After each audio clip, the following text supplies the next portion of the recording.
Hello, good day viewers. I would like to present you the solutions to the NECO 2023 Mathematics Examination essay questions. We have question 1 down to question number 12. And this question paper contains two parts, part 1 and part 2. In part 1, each question carries 8 marks, while in part 2, each question carries what? 12 marks. In part A, we have question 1 down to question number 5. You see the last question here, and part 2 begins with question number 6 down to question number 12. You can see them right here. So now let us begin with question number 1. Question number 1, it reads, P varies directly as the square of Q and inversely as the cube of Z when P is equal to 5, Q equal to 3, and Z equal to 1. Let us write the relationship before we come back to the questions.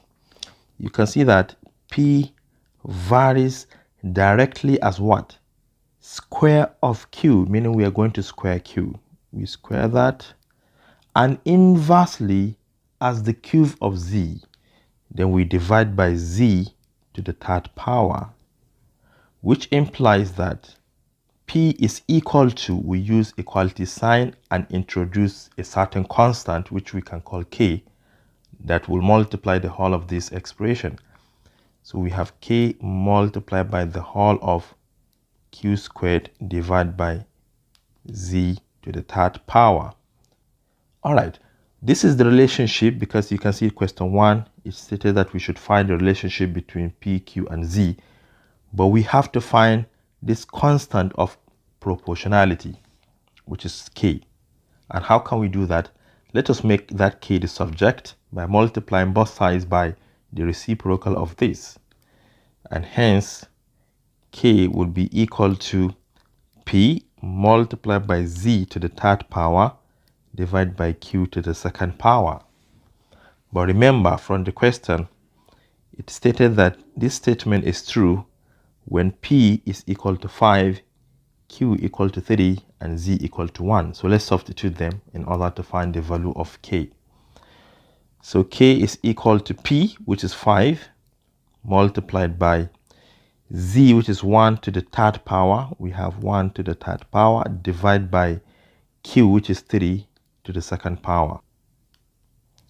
If you simplify this, you have 1 to the third power is 1, 3 to the second power is 9. So we have 1 over 9 times 5, which is what? 5 divided by 9. And hence, the value of K is 5 divided by 9. And we can simply plug it back into this in order to find the relationship.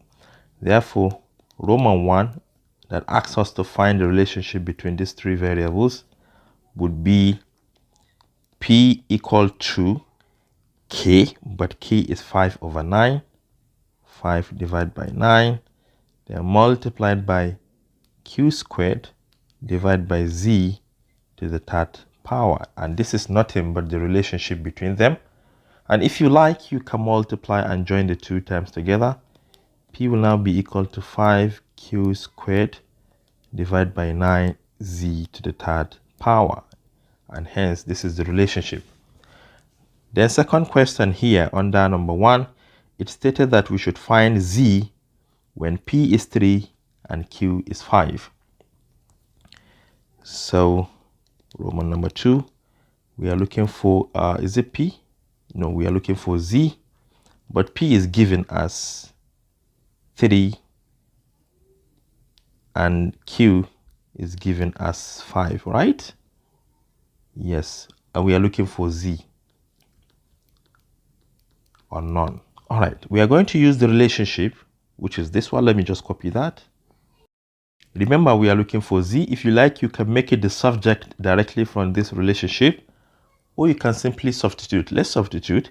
P is 3, 5 multiplied by Q squared, which is 5 squared, then divide by 9 multiplied by Z to the third power.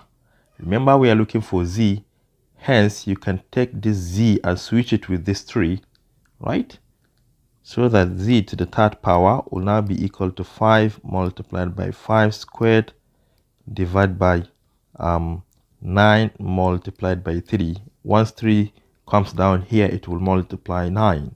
5 squared is 25, and 25 times 5 is 125. So this is equal to 125. Divide by 9 times 3 is 27. 27. And remember, we are looking for z, not z to the third power, and hence we have to take cube root of both sides. And z will now be equal to the cube root of 125 divided by 27. And cube root of 125 is 5. Divided by cube root of 27 is 3. Because you have to think of a number you can multiply by itself in 3 places. You know, you can write this one as 5 to the third power divided by 3 to the third power, right? So that this power of 3's will cancel the cube root, leaving only 5 over 3, right? And hence, z is equal to 5 divided by 3. And hence, we have just answered completely question number 1. Now let us move on to question number 2.